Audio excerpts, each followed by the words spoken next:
নোয়াখালীতে সম্পন্ন হলো টাচক বল প্রশিক্ষণ ও প্রতিযোগিতা।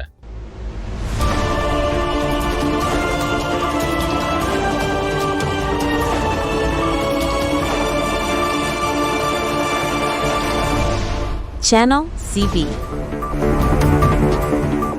আসসালামু আলাইকুম প্রিয় দর্শক, স্বাগত জানাচ্ছি আমাদের এখনকার সংবাদে।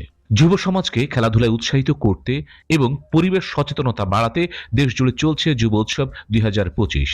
এরই অংশ হিসেবে নোয়াখালীতে সম্পন্ন হলো 5 দিনব্যাপী টাচক বল প্রশিক্ষণ ও প্রতিযোগিতা কর্মসূচি। গত বুধবার নোয়াখালীর শহীদ ভুলি স্টেডিয়ামে এই কর্মসূচির সমাপনী ঘোষণা করা হয়। নোয়াখালী জেলা ক্রীড়া সংস্থা ও বাংলাদেশ টাচক বল অ্যাসোসিয়েশন বিটিএ এর যৌথ উদ্যোগে এই প্রশিক্ষণ শুরু হয়েছিল। এই 5 দিনের প্রশিক্ষণে জেলার বিভিন্ন শিক্ষা প্রতিষ্ঠানের শিক্ষার্থীরা অংশগ্রহণ করে। সমাপনী অনুষ্ঠানে প্রধান অতিথি হিসেবে উপস্থিত ছিলেন নোয়াখালী জেলা ক্রীড়া সংস্থার অ্যাডহক কমিটির সদস্য সচিব মঈনুদ্দিন মিল্কি এবং জেলা ক্রীড়া অফিসারগণ। যুব উৎসব 2025 উপলক্ষে দেশের বিভিন্ন জেলায় টাচক বল প্রশিক্ষণ প্রতিযোগিতা ও পরিবেশ সচেতনতা বৃদ্ধির জন্য বাংলাদেশ টাচক বল অ্যাসোসিয়েশনের উদ্যোগে আরও নানা কার্যক্রম চলছে। এই উদ্যোগ নতুন প্রজন্মকে খেলাধুলার প্রতি আরও আগ্রহী করবে বলে আশা করা যায়। প্রিয় দর্শক, নোয়াখালীর এমন আরও খবর জানতে চোখ রাখুন আমাদের চ্যানেলে।